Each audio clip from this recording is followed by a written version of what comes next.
या cloud computing के साथ उसका वो जनरल सिक्योरिटी की टर्म्स हैं और रिकॉर्डिंग आपको स्टार्ट लाजमी आने कर चाहिए। रहे उसका कैसे नोट्स बना लें कि उसकी कोई प्रॉब्लम ना हो बाद में आपको उसके अंदर ढूंढने में, क्योंकि जब भी आप किसी जगह पे जाएंगे जॉब के लिए, तो अगर छोटे मोटे क्वेश्चन पूछते हैं इसके मतलब सिक्योरिटी के मतलब, तो अगर आपके वो अच्छी खासी इसी से तैयारी हो जाएगी।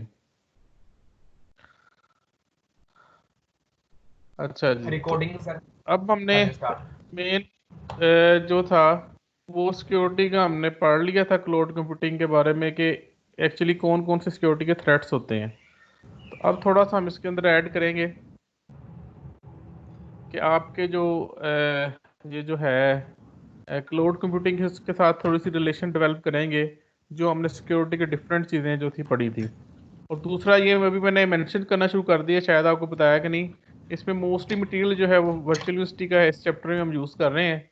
पिछले वाले जो लेक्चर्स थे उसके अंदर हमने मटेरियल यूज़ किया था आपकी जो बुक है implementation and management the cloud computing. तो ये सिक्योरिटी वाली जो इसमें ज़्यादा अच्छा लिखा हुआ था, इसको अडॉप्ट किया है प्रेजेंटेशन को उनको उसको। इसके अंदर कुछ चीज़ें मैं ऐड भी करता हूँ, स्पेशली पिक्चर सारी जो नहीं ऐड करता हूँ, ताकि आपको आसानी से उस चीज़ की अंडरस्टैंडिंग हो जाए। अच्छा जी, ये अब हम पढ़ने जा रहे हैं identity and access management. Identity and access management क्या होती है? आइडेंटिटी का मतलब होता है यूजर नेम। ज़ाहिर है जिस चीज़ से आपने आइडेंटिफाई करना है उसको आपकी आइडेंटिटी कहलाते हैं। और एक्सेस मैनेजमेंट ये होती है कि आपने इस पर्टिकुलर यूज़र को क्या एक्सेस दी हुई है। तो ये आपकी जो दोनों चीज़ें जो हैं, आइडेंटिटी, आपका यूज़र नेम, एक्सेस मैनेजमेंट, जो आपने उसको जो भी आपको एक्सेस दी हुई चीज़ है इसको कहते हैं। अच्छा, इसमें एक्चुअली जब आप कोई भी बनाते हैं उसकी अपना एक्सेस मेंटेन करते हैं, तो एक्सेस मेंटेन करने के लिए सबसे अच्छा तरीका होता है कि आप छोटे छोटे ग्रुप्स बना लेते हैं लोगों के। जिस तरह आपने देखा होगा कि विंडोज़ के अंदर भी आपके छोटे छोटे ग्रुप्स बने होते हैं, लाइक एडमिनिस्ट्रेटर का ग्रुप बना हुआ है। एडमिनिस्ट्रेटर का ग्रुप जो है उसको सारी राइट्स होते हैं आपकी पूरी विंडोज़ को मैनेज करने के। गेस्ट का यूज़र बना हुआ है, गेस्ट का ग्रुप बना हुआ है। इस तरह अगर आप कोई नया उसमें ग्रुप ऐड करना चाहते हैं जिसको आप खास राइट्स देना चाहते हैं, तो आप उनको ग्रुप में मैनेज करते हैं, बजाय कि हर एक के लिए अलग से आप पॉलिसीज बनाएं। तो सिक्योरिटी का बेस्ट तरीका यही है कि आप एक ग्रुप बनाएं और उस ग्रुप को आप जो है राइट्स दें, और जो भी आइडेंटिटी क्रिएट करेंगे आप उस आइडेंटिटी को उसका हिस्सा बना दें। जैसे मैंने पहले डिस्कस किया कि फ़र्ज़ करें एक यूज़र बनाते हैं आप XYZ, उसको आप अगर एडमिनिस्ट्रेशन पावर देना चाह रहे हैं तो उसको एडमिनिस्ट्रेशन ग्रुप का हिस्सा बना देते हैं। इसी तरह आप फ़र्ज़ करें एक जो नॉर्मल पर्सनल यूज़र है उसको आप सिर्फ ख़ास राइट्स देना चाहते हैं, तो उसका एक बनाएं, उसमें उसके राइट डिफाइन करें। और उसका अब जितने भी एडमिन लेवल के लोग होंगे 50 होंगे, तो आपको करना है सिर्फ उसको एडमिनिस्ट्रेटर ग्रुप में डालना है, क्योंकि पॉलिसीज आपने जो एडमिनिस्ट्रेटर की बनाई हुई हैं वो सारी एक ही रहेंगी। इसी तरह जो एक और नया यूजर बनाया है उसको उसके लिए अलग से पॉलिसी डिफाइन करने की जरूरत नहीं, आपने जो ग्रुप बनाया हुआ है उसमें उसको डाल दें। तो ग्रुप पॉलिसी आपकी मैनेजमेंट जो है इस तरह हम करते हैं आइडेंटिटीज की मैनेजमेंट। अब इसमें जो है आपकी एक्सेस मैनेजमेंट के अंदर हम डिफरेंट डिफाइन करते हैं कि procedure to track and manage the user identity. आपकी जो यूज़र है उसको कैसे मैनेज करना है, प्रोसीजर क्या होगा, और उसको हम ट्रैक कैसे करेंगे यूज़र आइडेंटिटीज को। यूज़र आइडेंटिटी के ट्रैक का मतलब कि ये अगर फर्स्ट हमने देखा ना कि यूज़र ने क्या क्या काम किया है, ये किस तरह के काम कर सकता है, इनके सारों की जो प्रोसीजर चीज़ है वो भी आपकी आइडेंटिटी एक्सेस मैनेजमेंट के अंदर। फिर access privileges for IT resources. Access privilege IT resources, IT resources का मतलब आपका ये है कि आपने कौन कौन से सर्वर्स किसको राइट्स देने हैं। फिर आप प्रिंटर को भी कंट्रोल कर सकते हैं। फर्ज करें मैं चाहता हूँ कि ये कुछ लोग जो हैं वो आपका प्रिंटर यूज़ करें और कुछ लोग प्रिंटर ना यूज़ करें, तो मैं यहाँ पे मैनेज कर सकता हूँ उनके राइट्स भी। इवन जो प्रिंट सर्वर्स आते हैं डिफरेंट, वो हर यूज़र के नंबर ऑफ पेपर पे रिस्ट्रिक्शन लगा सकते हैं कि आपका महीने का कोटा 50 का है, इस यूज़र का 100 का है।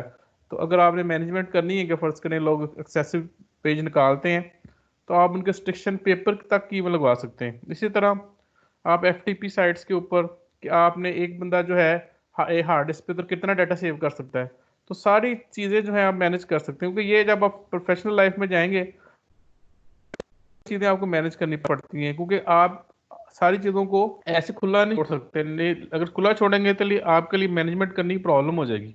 अब आपकी यूनिवर्सिटी की एग्जांपल ले लें कि वहाँ पे भी क्या है कि आपके जो कंप्यूटर्स हैं उस पे जो स्टूडेंट्स के यूज़र बने हुए हैं उनको खास राइट्स हैं, वो एक राइट्स के अलावा किसी एक दूसरी जगह पे नहीं जा सकते, जो राइट्स हैं उन पे काम कर सकते हैं। तो ये सारी जो क्या हो रही थी आइडेंटिटी और एक्सेस की, इनकी एक्सेस की मैनेजमेंट हो रही है आपकी। अच्छा, इसको अब हम फर्दर ब्रेक करते हैं आपकी आइडेंटिटी एक्सेस मैनेजमेंट को। तो इसके अंदर आपकी चार चीज़ें हैं, एक ऑथेंटिकेशन है, ऑथराइजेशन है, यूज़र मैनेजमेंट है और सेंट्रल यूज़र रिपोजिटरी। अगर आप इसकी एग्जांपल लेना चाहेंगे इस चीज़ की, तो आपकी जो एक्टिव डायरेक्टरी है वो active directory is the best example. उसके अंदर ऑथेंटिकेशन कैसे होती है, यूज़र क्रिएट करते हैं और आप उसका पासवर्ड क्रिएट करते हैं तो आपकी ऑथेंटिकेशन हो जाती है, ठीक है जी। फिर ऑथराइजेशन क्या होती है, आप अंदर ऑथराइजेशन करते हैं कि ये वाला यूजर ये काम कर सकता है, ठीक है। और इसी तरह यूजर मैनेजमेंट है, यूजर मैनेजमेंट के ज़्यादातर चीज़ें जो आती हैं वो आपकी ये आती हैं कि आपने उसका नया यूजर क्रिएट करना है, पासवर्ड उसका जो है वो चेंज करना है या उसके राइट्स चेंज करने हैं, तो ये सारी यूजर मैनेजमेंट होती है। क्रेडेंशियल मैनेजमेंट, क्रेडेंशियल मैनेजमेंट यहाँ पे जो मैंने तस्वीर नेट से ली है उसने यहाँ पे सेंट्रल यूजर रिपोजिटरी लिखा हुआ है। तो सेंट्रल यूजर रिपोजिटरीज और क्रेडेंशियल मैनेजमेंट एक सेम ही चीज़ है, क्योंकि यूजर जो आपकी सेंट्रल रिपोजिटरीज है इसके अंदर आप मैनेज कर रहे होते हैं सारे यूजर के। तो एक्टिव डायरेक्टरी एक डेटाबेस की तरह काम कर रही होती है, जिसके अंदर हर एक का यूजर का नाम, उसका पासवर्ड्स और उसके राइट्स सेव होते हैं। तो रिपोजिटरीज कहते हैं आपकी छोटी डेटाबेस को जिसके अंदर आपने चीज़ें सेव की होती हैं। तो ये आपका एक्चुअली जो आपकी आइडेंटिटी एक्सेस मैनेजमेंट जो है उसके अंदर ये चार काम आते हैं। और आप ये एक्टिव डायरेक्टरी विंडो इसकी एग्जाम्पल है, ठीक है जी। तो अगर आप फर्दर एक्टिविटीज को आप करेंगे ज़रा एक्सप्लोर, तो आपको चीज़ें और बेहतर पता चल जाएंगी कि किस तरह ये चीज़ें आपकी मैनेज हो रही हैं। और ये जो चीज़ें मैनेज हो रही हैं ये ऑफिस के अंदर नॉर्मल है, इसके अंदर कोई एक्स्ट्रा चीज़ें नहीं हो रही कि आप समझें कि ये जो हम पढ़े हैं अपना आइडेंटिटी एक्सेस मैनेजमेंट या आप विंडोज़ की डायरेक्टरी की सर्विसेज हो रही हैं, ये बेसिक एक आपका ऑर्गेनाइजेशन का एक। तो अगर थोड़ा सा आप इसके ऊपर काम करेंगे और इसको पहले थोड़ा सा तैयार करके जाएंगे तो ये आपके लिए बड़ा ज़बरदस्त होगा ऑर्गेनाइजेशन के अंदर। कि आपको अगर एक्टिव डायरेक्टरी का भी पता है तो उसमें बहुत ज़्यादा डेप्थ की ज़रूरत नहीं, लेकिन थोड़ा बहुत आपको पता होना चाहिए कि काम कैसे हो रहा है। अगर इस तरह की चीज़ें आप मैनेज करेंगे तो आपके लिए वो इंटरव्यूज़ के अंदर बेहतर होगा, या अगर आप जाके काम करते हैं तो आपके लिए आसानी पैदा होगी। क्योंकि 90% लोग जो हैं वो विंडोज़ को यूज़ कर रहे हैं, बहुत कम लोग हैं जो लिनक्स को यूज़ कर रहे हैं। लिनक्स सर्वर साइड पे यूज़ हो रही है, यूज़र मैनेजमेंट साइड के ऊपर सारी आपकी विंडोज़ यूज़ हो रही है। अच्छा, दूसरा अब इसके अंदर जो आप साइन ऑन जो है इसकी मैंने एग्जांपल ऐड की है आपकी, वो अगेन एक्टिव डायरेक्टरी, ठीक है जी। और इसके अंदर आपकी ये गूगल लॉगिन भी है। ये किस तरह सारी चीज़ें काम करती हैं, इनका मतलब क्या है? इनका मतलब ये है कि फर्ज करें मैंने एक दफ़ा लॉगिन कर दिया कंप्यूटर में, तो अब मुझे दोबारा फर्ज करें ईमेल चेक करनी है तो मैं दोबारा लॉगिन होने की जरूरत तो नहीं है मुझे कि मैं ईमेल के लिए दोबारा लॉगिन करूं, ठीक है।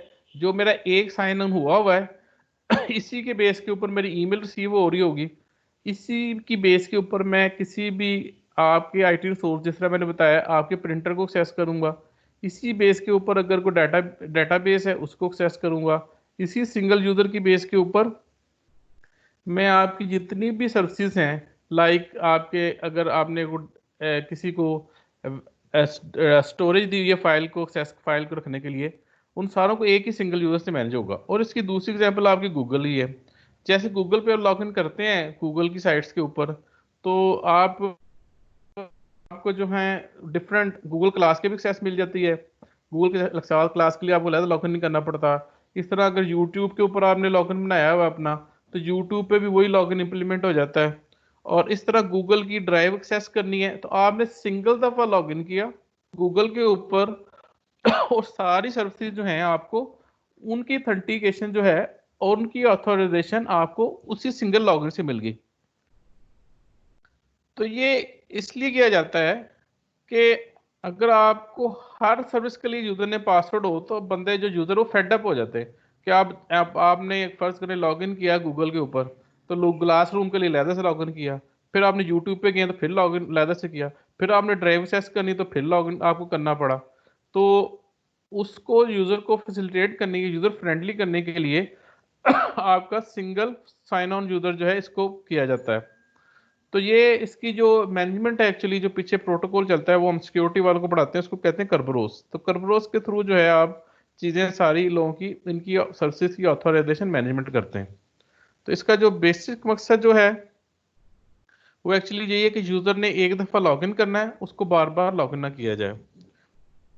तो उसके बाद जो आ जाता है आपकी क्लाउड्स के अंदर, इसको कहते हैं, ये सॉफ्टवेयर इनको कहते हैं सिक्योरिटी ब्रोकर। ठीक है जी। अब सिक्योरिटी ब्रोकर जो है, हाँ जी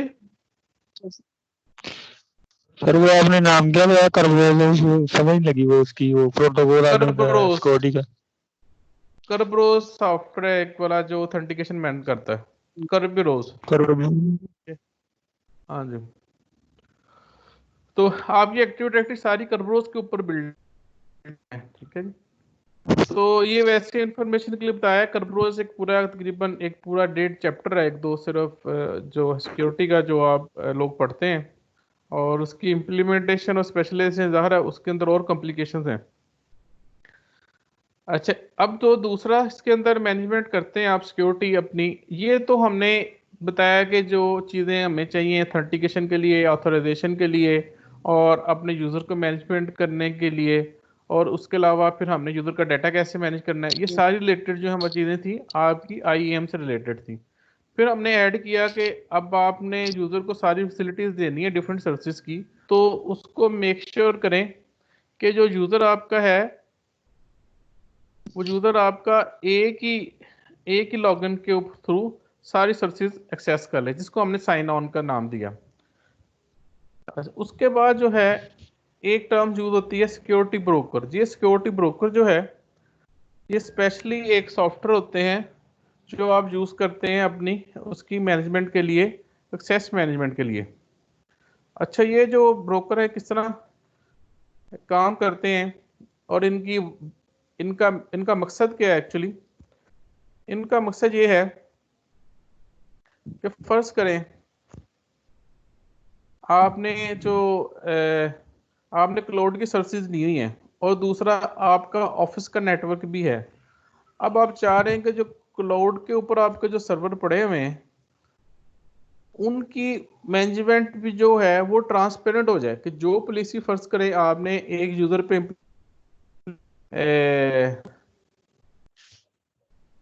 अपने ऑर्गेनाइजेशन के अंदर वही इम्प्लीमेंट, वही उसी सॉफ्टवेयर को यूज करते हुए मैं के ऊपर भी आप अपनी चीजें जो है इसको इम्प्लीमेंट कर दूं। इसकी एग्जांपल कैसे हो सकती है? इसकी एग्जांपल मैं आपको बताता हूँ। ये आप एक जो नेक्स्ट स्लाइड है इसमें हम देखेंगे। इसको वैसे जो पूरा नाम इसको कहते हैं cloud access security broker, CASP जो है ये सॉफ्टवेयर टूल जो यूज होता है आपका। ये क्या कहते हैं, ये sits between an organization on premises infrastructure, यानी आपका इंफ्रास्ट्रक्चर ऑर्गेनाइजेशन और क्लाउड प्रोवाइडर इंफ्रास्ट्रक्चर, इसके दरमियान ये काम करता है। ठीक है, तो ये आपको सिक्योरिटी की फैसिलिटेशन देने के लिए ये क्या करता है सॉफ्टवेयर, ये आप और क्लाउड प्रोवाइडर के इंफ्रास्ट्रक्चर के अंदर एक लेयर बना लेता है और आपको उसमें ऑथराइजेशन मैनेज करने के लिए फैसिलिटेट करता है। इसको यहाँ से अगर पिक्चर से हम समझना तो इस तरह आप देख सकते हैं कि ये मेरा ऑर्गेनाइजेशन है और ये मेरा क्लाउड है, और ये जो क्लाउड एक्सेस ब्रोकर जो है दरमियान के अंदर ये ऐसे काम कर रहा है।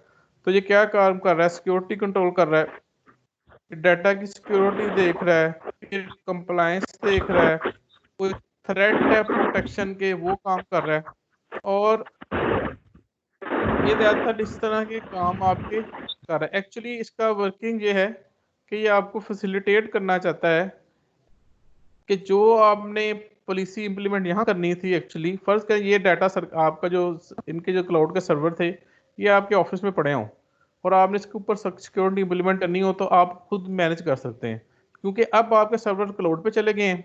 तो अब आपने इन जो सिक्योरिटी यहाँ पे मैनेज करनी थी उसको मैनेज करने के लिए एक थर्ड पार्टी टूल हायर किया है, जिसको हम कहेंगे क्लाउड एक्सेस सिक्योरिटी ब्रोकर। तो जो आप पॉलिसी यहाँ मैनेज करना चाहते थे, इसने एक्सटेंड पॉलिसी आपकी क्लाउड सर्विसेज तक। तो ये एक नया एक सॉफ्टवेयर जो है वो काम करता है आपका, जो आपकी पॉलिसीज को, आपकी सिक्योरिटी चीज़ों को जो है उसको आगे आपको फैसिलिटेट करता है कि क्लाउड तक वो इम्प्लीमेंट कर सकें आप। ठीक है जी, यहाँ तक कोई कंफ्यूजन?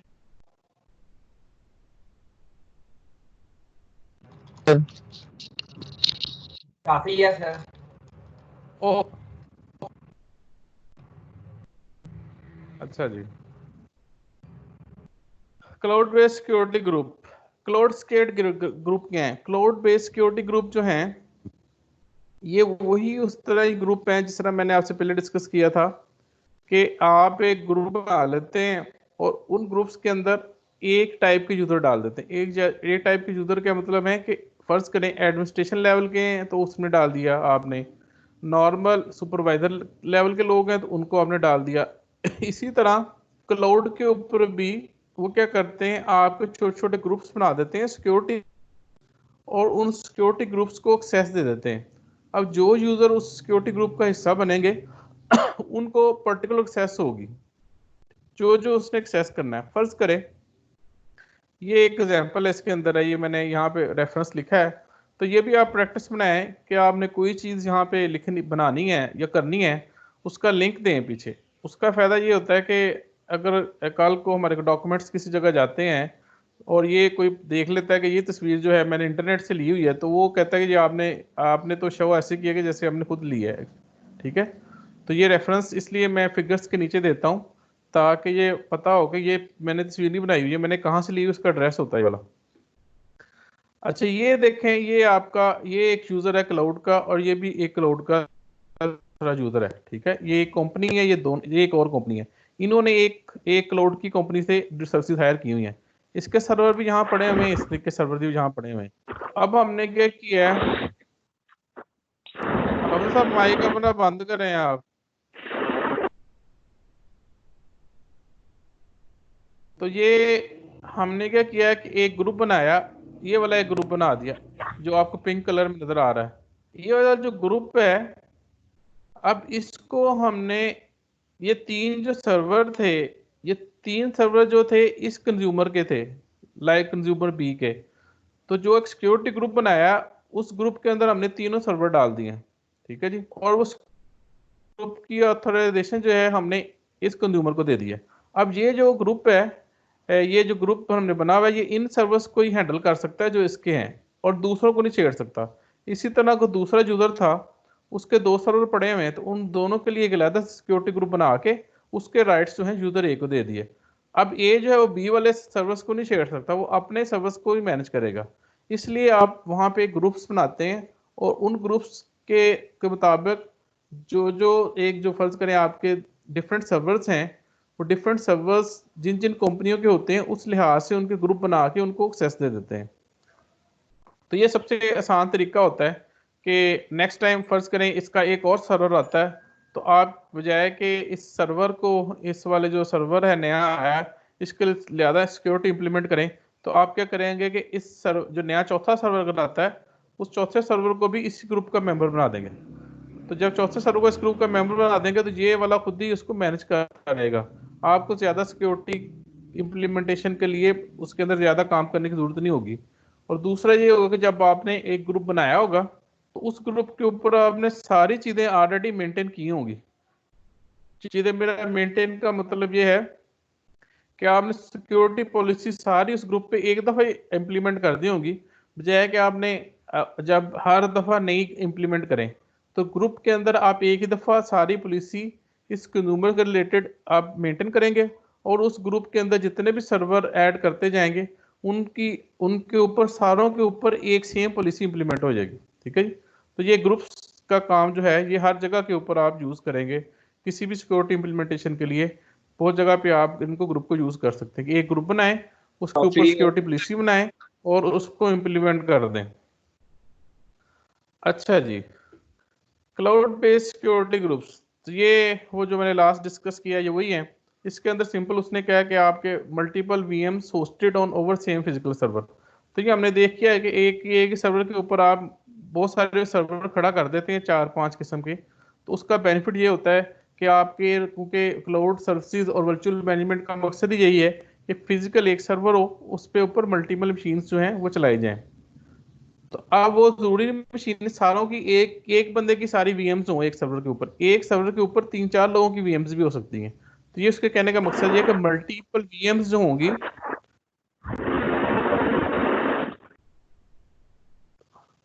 जो मल्टीपल आपकी वीएम होंगी, उन मल्टीपल वीएम्स को डिफरेंट कंज्यूमर को दे सकते हैं आप। ठीक है जी, 5 कंपनी है वो एक ही फिजिकल सर्वर यूज कर रही हैं, उसके उनके अलग-अलग आपके 5 आपके वीएम मशीनें वहां पे चल रही हैं।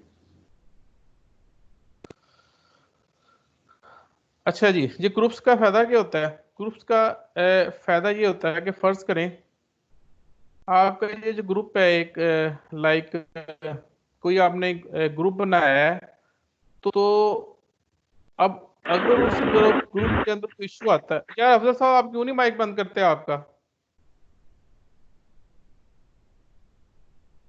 वो ग्रुप बनाया हुआ है अपना, तो उस ग्रुप के अगर फर्ज करें अटैक आता है, तो क्लाउड के अंदर पर्टिकुलर वही डिस्टर्ब होंगे लोग जो उस ग्रुप का हिस्सा होंगे। ठीक है, तो ये इसी तरह बिहेव करेगा जैसे कि आपके अपने ऑफिस का नेटवर्क है। जिस तरह ये हमने देखा था कि ये आपका एक क्लाउड के कंप्यूटर्स पड़े हुए हैं आपके, और ये आपके ऑफिस है। तो आपने एक टर्नल बना के क्लाउड को एक्सेस कर रहे हैं। ठीक, अब जब ये टर्नल बना के आप एक्सेस कर रहे हैं, तो ये आप एक्चुअली ये सारी चीजें जो हैं एक आपका नेटवर्क डोमेन बन गई हुई है। ठीक है, वर्चुअली। ठीक है, तो लॉजिकल ये एक नेटवर्क बन, अब अगर आपके इस साइड से अटैक, अभी अगर फर्ज करें आपकी ऑफिस की सिक्योरिटी कॉम्प्रोमाइज होती है और आपके ऑफिस से अटैक लॉन्च होता है क्लाउड साइड के ऊपर, तो उसका जो ग्रुप का मेंटेन करने का फायदा ये होगा कि सिर्फ एक ही कंज्यूमर के इशू आएगा, बाकी जो आपके प्रोवाइडर हैं उनको कोई प्रॉब्लम नहीं आएगी। ठीक है, तो इस तरह की जो कंसेप्ट्स हैं उनको हम ये कहते हैं कि ये वाला ऐसे बिहेव कर रहा है जैसे ये वाला सर्वर आपके ऑफिस के अंदर ही पड़े हुए थे। और ये नहीं हुआ कि जैसे आपके ऑफिस के अंदर फर्ज करें एक सर्वर पड़े हुए हैं और उनकी वजह से किसी दूसरे ऑफिस के सर्वर जो है वो डिस्टर्ब हो गए। ठीक है, तो ये जो आपकी ग्रुपिंग का सेटअप है, ये ऐसे आपको पार्टीशन कर देता है जैसे आपने दो डिफरेंट बिल्डिंग्स के अंदर दो डिफरेंट ऑफिस मेंटेन हो रहे हैं। तो ये उसने कहा कि अगर आपका फर्ज करें डिनाइल ऑफ सर्विस का अटैक आता है, आपने कोई थ्रेट है आपको, या आपने कोई फर्ज करें राइट्स जो हैं वो ओवरलैप कर गए हुए हैं, एक यूजर को आपने एडमिन भी बना दिया हुआ है, साथ वो गेस्ट भी था गलती से बना दिया हुआ है, तो उसका फर्क जो है, जो आपका एक कंज्यूमर प्रोवाइडर है उस पर पड़ेगा, दूसरे पे नहीं पड़ेगा। तो ये बाउंड्री बन जाएगी ऐसे कि एक बाउंड्री के अंदर जो जो उसके सर्वर है वो इफेक्ट होंगे, दूसरे इफेक्ट नहीं होंगे इसके अंदर। अच्छा, आगे जी बहुत इंपॉर्टेंट चीज आती है जो आपको समझनी जरूरी है, इसको कहते हैं harden the virtual server images. Harden का मतलब ये है, कोई इतनी मुश्किल चीज नहीं है। हार्डनिंग का मतलब फर्ज करें ये है कि मैं कोई सर्वर, जब आप मोस्टली जब सर्वर इंस्टॉल करते हैं ना किसी भी वीएम के अंदर, तो आपने क्या किया होता है कि आपने एक इमेज बनाया होता है उसका, आईओएस इमेज, जैसे आपने लिनक्स में पढ़ा होगा। तो लिनक्स जब इंस्टॉल करते हैं आप वीएम के अंदर, तो आप उसका आईओएस का इमेज उठाते हैं और उस इमेज से इंस्टॉलेशन शुरू कर देते हैं। ठीक है, तो समटाइम हम कहते हैं कि अगर आपने आईओएस के अंदर कुछ चीज़ें चेंज कर दी हुई हैं, फर्ज करें जो जो सर्विसेज आपको चाहिए थी वो आपने रखी है इंस्टॉल हो और बाकी इंस्टॉल ना हो, तो इसको हम ये कहते हैं कि ये आपने रिक्वायर्ड सर्विसेज जो थी उसकी एक टेम्पलेट बना ली है। अब ये जब टेम्पलेट आपकी बन जाएगी, तो जितनी मशीनें आपने इंस्टॉल करनी है उस पर वही सर्विस इंस्टॉल होंगी जो आपने उसके अंदर डिफाइन की होंगी। इसको एक और तरीके से ये इस देखते हैं। फर्ज करें मैं क्या करता हूं कि मैं जब नया सर्वर आईओएस पे इंस्टॉल करूंगा, के अंदर मैं सिलेक्शन करता हूँ कस्टमाइजेशन की कि कौन कौन सी चीजें मैंने जो है इसके अंदर इंस्टॉल करनी है और कौन सी चीजें जो है मैं इसके अंदर इंस्टॉल नहीं करनी, क्योंकि आप कस्टम सेटअप चलाते हैं तो उसके अंदर आप पूछ सकते हैं कि कौन कौन सी चीजें आपने इंस्टॉल करनी है, कौन कौन सी चीजें आपने नहीं इंस्टॉल करनी। अब हर दफा जब इंस्टॉलेशन करनी जाएंगे आपको तो बार बार वो चीजें करनी पड़ेगी, तो उसका क्या हल है? उसका हल ये है कि आप एक टेम्पलेट बना लें, उस टेम्पलेट के अंदर जो आप सर्विस इंस्टॉल करते हैं वही रखें, बाकी ना रखें। ठीक है, इसके तो बाद टेम्पलेट का कंसेप्ट आ गया। अब ये टेम्पलेट्स जो होंगी इनको कैसे डिजाइन करेंगे? इसको डिजाइन करने को डिजाइन हम इस तरह करेंगे कि जो जो हमें सॉफ्टवेयर के कंपोनेंट चाहिए वही हम उसके अंदर रखेंगे, बाकियों को हम निकाल देंगे। ठीक है, फर्ज करें मैं एक अपना वेब सर्वर बनाता हूँ। अब वेब सर्वर के अंदर की जरूरत नहीं है, तो मैं क्या करूंगा कि बाय डिफॉल्ट आप लाइनक्स इंस्टॉल करेंगे तो वो क्या करेगा, मेल सर्वर भी साथ इंस्टॉल कर देगा। अब मैं क्या करूंगा, मैं जाके उस सेंड मेल को जो उसने इंस्टॉल किया है या पोस्ट ऑफिस बॉक्स, उसको मैं जाके अनइंस्टॉल कर दूंगा, ताकि क्योंकि सेंड मेल ईमेल सर्विस तो मैं यूज ही नहीं कर रहा। अब अगर ईमेल की सर्विस मैं यूज नहीं कर रहा तो हो सकता है कोई बंदा उस ईमेल की सर्विस को यूज करते हुए मेरी मशीन पे टैग लॉन्च कर दे। ठीक है, तो इस वजह से सर्विसेज के ऊपर, सर्वर के ऊपर हमेशा वही सॉफ्टवेयर आपने रखने हैं जो आपने यूटिलाइज करने, जो आपने सॉफ्टवेयर नहीं यूटिलाइज करने उनको आप फौरन अनइंस्टॉल कर दें। उसका बेनिफिट ये है कि कोई भी प्रॉब्लम, आप जिस सर्विसेज को आप चला रहे होंगे उसको तो आप मॉनिटर कर रहे होंगे, लेकिन जो सर्विसेज आप नहीं चला रहे उसको आप मॉनिटर नहीं कर रहे होंगे, तो हो सकता है अटैक उस पर आए, ज्यादा है चांसेस हैं जिसको आप मॉनिटर ही नहीं कर। हार्डन और वर्चुअल सर्विस का मतलब ये है आपने जो सर्वर इंस्टॉल करना है उसके ऊपर सिर्फ वही चीजें होंगी जो आपको चाहिए, बाकी सारे अननेसेसरी सॉफ्टवेयर जो है उनको रिमूव कर दें। इसी तरह दूसरा इसके अंदर चीजें ये हैं कि जो इसके अंदर डिफरेंट अकाउंट्स बने हुए हैं उनको फौरन डिसेबल कर दें। जैसे गेस्ट का अकाउंट होता है, इसको, इन चीजों को आप फौरन डिसेबल कर दें। ठीक है, क्योंकि ये बहुत सारी जो चीजें ऐसी होती हैं जो बाद बाद में आपका रास्ता बनती हैं अटैक करने, जो है ये प्रोविजन प्रोवाइड करती हैं। तो जो यूजर आपने नेसेसरी चाहिए उसको आप यूज करें, रखें, और बाकी सारों को खत्म कर दें।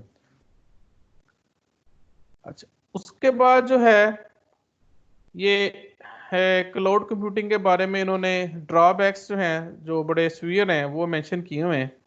और ये सारे जो ड्रॉबैक्स हैं ये एक ही चीज़ के गिर्द घूमते हैं, जो आगे जो एक आध स्लाइड्स हैं उसकी मैं आपको समराइज करूं कि उनका मकसद है कि फ़र्ज़ करें आपने डाटा रखा हुआ है, क्योंकि डाटा आपका क्लाउड प्रोवाइडर पे ऊपर है, तो अब आप उसका जो यूजेज है वो मॉनिटर नहीं कर सकते कि आपके डाटे को कौन कौन सा बंदा जो है वो चेक कर रहा है। ठीक है, तो ये ये जो रिस्पॉन्सिबिलिटी है ये तो क्लाउड प्रोवाइडर की है, लेकिन अगर क्लाउड प्रोवाइडर किसी के साथ मिल जाता है तो वो हो सकता है आपका डाटा किसी दूसरे को दिखा दे और आपको पता भी ना चले। ठीक है, तो ये वाला सबसे ज्यादा प्रॉब्लम है कि अनऑथराइज एक्सेस, आपकी अनऑथराइज एक्सेस ना हो आपके डाटे की विदाउट अ परमिशन, आपको पता भी नहीं है उसने डाटा आपका जो है किसको दे दिया। इसकी एग्जांपल वैसे क्या हो सकती है, फर्ज करें मैं एक बिजनेस करता हूँ किसी चीज का ऑनलाइन, लाइक दराज है। अब दराज के पास अपने सारे कस्टमर का डाटा है। अब दराज ने जिस साइड पे क्लाउड अपना होस्ट किया हुआ है, अगर वो दराज का डाटा किसी थर्ड पार्टी को दे देता है, लाइक shopping.pk को दे देता है, Amazon को दे देता है, अलीबाबा को दे देता है, तो इसके अंदर क्या होगा कि उसकी, उसका जो दराज का तो एक्चुअली सारी अर्निंग वही थी कि उसने कस्टमर का डाटा मेंटेन किया हुआ था, जिसके थ्रू वो ऑफर भेजता था, वो सारी चीजें दूसरे यूजर्स के पास चली गई। तो यही आपका जो है बड़ा इंपॉर्टेंट होता है। इसी तरह फर्ज करें आपकी इनवाइसिस का डाटा है, आपने एक इनवाइसिस मेंटेन की हुई है क्लाउड के ऊपर जिसके अंदर सारे कस्टमर हैं, और जो जो जिस जिस रेट पे आप उसको चीजें दे रही हैं वो सारी डाटा वहाँ पे अवेलेबल है। वो डाटा उठा के क्लाउड प्रोवाइडर आपके किसी कंप्यूटर को दे देता है, और आपके कंप्यूटर के पास आपके रेट भी चले जाते हैं और आपके कस्टमर की इंफॉर्मेशन भी चली जाती है। तो ये इस तरह के आपका कारोबार तबाह करने वाली बात है।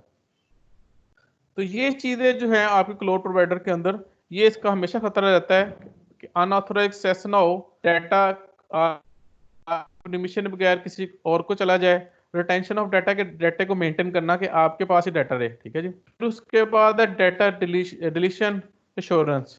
ठीक है, फर्ज करें आपने डाटा डिलीट किया है, वो उसने जानबूझ के तो नहीं अपने पास रख लिया, आपने डाटा डिलीट किया, अब उसके पास तो बैकअप भी ले रहा होगा। फर्ज करें मैं डाटा आज डिलीट करता हूँ तो वो रेगुलर बैकअप भी ले रहा है, ठीक है। मेरे पास तो मैंने डाटा डिलीट कर दिया लेकिन उसके पास डाटा बैकअप में पड़ा होगा। तो ये सर्विस प्रोवाइडर की ऑनेस्टी जो है इसके ऊपर बड़ा ही डिपेंड करता है आपके ऊपर, किस तरह जो है आपकी ऑनेस्टी को मेंटेन रखता है। इसी तरह सैस के अंदर तो आपको कोई कंट्रोल नहीं होता, आपने सिर्फ डाटा एंटर करना है और रिपोर्ट्स लेनी है। उस टाइम तो आपके पास डाटा का कोई कंट्रोल नहीं है, तो ये और डर होता है कि आपका डाटा जो है वो आपका किसी को ना दे दे। अब इसके अंदर वही बार बार चीजें हैं कि आपका डाटा जो है थेफ्ट ना हो जाए, मिसयूज ना हो जाए, और अगर किसी बंदे ने अनऑथराइज एक्सेस की है तो उसके पास आपके पास भी रिकॉर्ड नहीं होगा, क्योंकि लॉग शॉक जो है वो सर्विस प्रोवाइडर वो जो है वो मेंटेन कर रहा है। लैक ऑफ यूजर कंट्रोल, जाहिर है आप सैस के प्रोवाइडर हैं, सैस आपने सैस की सर्विस ली हुई है किसी भी जगह से डेटाबेस की, तो आपके पास कोई यूजर का कंट्रोल नहीं है। ऐसे यूजर का कंट्रोल नहीं है कि जो आपकी परमिशन के बगैर ही वहां पे एंटर हो जाता है, ठीक है। तो क्लाउड प्रोवाइडर जो है वो आपके डाटा को मैनिपुलेट कर सकता है। इसकी एग्जांपल फर्स्ट करें, आप एज ए क्लाउड प्रोवाइडर हैं, आपने एसक्यूएल सर्वर इंस्टॉल कर दिया। अब एसक्यूएल सर्वर इंस्टॉल करके आपने उसके अंदर 5-6 डेटाबेस बना दिए। अब हर डेटाबेस को आपने एक यूजर को दे दिया हुआ है। अब यूजर की तो राइट्स हैं उस डेटाबेस तक, लेकिन आपके बीइंग एडमिनिस्ट्रेशन राइट्स तो हैं, आप तो चारों डेटाबेसेस को देख सकते हैं, ठीक है। तो आपके पास तो cloud as a cloud provider access सारों की है, लेकिन आपके जो यूजर है, कंज्यूमर है, उसके पास अपने डेटाबेस की एक्सेस है। वो आपकी एक्सेस नहीं खत्म कर सकता बीइंग एडमिन, अपनी एक्सेस को तो मैनिपुलेट कर सकता है लेकिन आपकी एक्सेस को नहीं छेड़ सकता। तो अगर आप किसी को चाहते हैं उसका डाटा देना है तो आप अनऑथराइज्ड एक्सेस किसी को दे सकते हैं, ठीक है। तो इसमें ये उसने बात की हुई है आपकी। फिर उसने किया कि फर्ज करें आपने, बस खत्म हो गया, ये आपकी जो आखिरी स्लाइड चल रही है और इसके बाद खत्म हो गया। हाँ जी, वही टॉपिक है ना पूरा, ये खत्म हो जाएगा ना, एक रिलेटेड टॉपिक है। आपने डाटा लेट्स सपोज डिलीट कर दिया है लेकिन उसके पास बैकअप में पड़ा हुआ है, तो वो आपके जब फर्ज करें आपने एक प्रोवाइडर छोड़ दिया है और आप दूसरे प्रोवाइडर पे जाना चाहते हैं, तो आप क्या करते हैं वहां पे तो अपनी मर्जी से डाटा डिलीट कर देते हैं, लेकिन उसका बैकअप जो होगा वो उस क्लाउड प्रोवाइडर के पास पड़ा होगा। अब ये जरूर हो सकता है कि वो आपसे चिढ़ खा गया क्योंकि आप कस्टमर उसका ब्रेक, वो आपसे ज्यादती करे और डाटा किसी को दे दे। इसी तरह जो अकाउंट टर्मिनेटेड हो जाते हैं उनका डाटा, ठीक है जी, और इसके मतलब कोई भी ऐसे रेगुलेशन नहीं है जिसकी वजह से आप किसी को कह सकें कि आपने डाटा जो है वो आपने डिलीट करना है, या क्लाउड प्रोवाइडर की जिम्मेदारी हो कि वो मेक श्योर करे कि डाटा आपका जो है डिलीट हो गया हुआ। तो यही बस चीजें हैं जी। इसके अंदर आगे उसने कहा जी कि it is not clear how to determine the responsibility. अगर फर्ज करें आपका डाटा डिलीट हो गया है, अब आप कॉल प्रोवाइडर पे डाल रहे हैं, क्लाउड प्रोवाइडर आप पे डाल रहा है, क्लाउड प्रोवाइडर कह रहे हैं जी आपकी वजह से आपका डाटा डिलीट हुआ है, आप कह रहे हैं जी नहीं जी क्लाउड प्रोवाइडर की वजह से डिलीट हुआ है, तो वो भी अनरिजॉल्व्ड मैटर है, ठीक है जी। तो ये इश्यूज जो हैं, जो प्राइवेसी के इशू हैं, ये आपको आ सकते हैं। तो ये प्राइवेसी के इशू सारे डाटा से रिलेटेड हैं।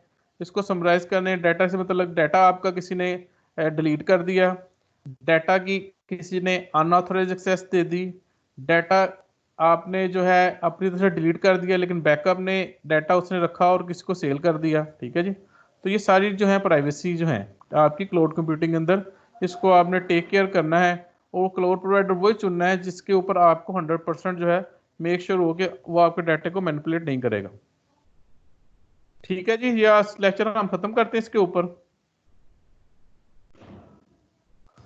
तो किसी को चीज ना समझ लगी हो इसमें? आ गई है सर, सारी समझ आ गई है। हाँ जी, ओके है सर। ओके है, चलें ठीक है जी सर, चलें ठीक। अच्छा जी, फिर खुदा हाफिज़, फिर नेक्स्ट इंशाल्लाह मुलाकात होगी। ये जो जितनी भी आपकी रिकॉर्डिंग है ना, ये सारी आपकी ऑटोमेटिकली जो स्ट्रीम का सर्वर है हमारा माइक्रोसॉफ्ट